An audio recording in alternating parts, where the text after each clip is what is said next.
دیگر خبر شامل کریں گے۔ آپ کو بتائیں کہ پاکستان کے دورے پر آئے ممتاز اسکالر اور مبلغ ڈاکٹر ذاکر نائک نے کہا ہے کہ امت مسلمہ کو اپنے اختلافات بھلا کر قرآن و سنت کی روشنی میں متحد ہونے کی ضرورت ہے۔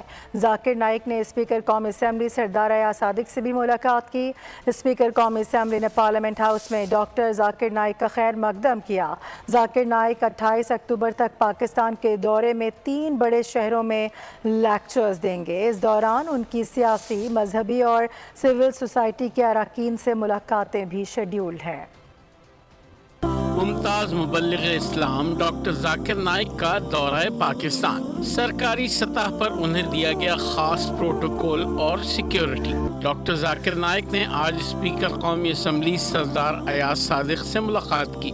اس موقع پر انہوں نے امت مسلمہ کو اختلافات بھلا کر قرآن و سنت کی روشنی میں متحد ہونے کی ضرورت پر زور دیا۔ ایاز صادق نے ڈاکٹر ذاکر نائک کی کاوشوں کو قابل ستائش قرار دیا۔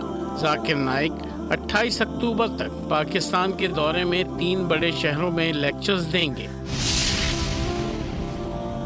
ڈاکٹر ذاکر نائک 5 سے 6 اکتوبر کو کراچی، 12 سے 13 اکتوبر کو لاہور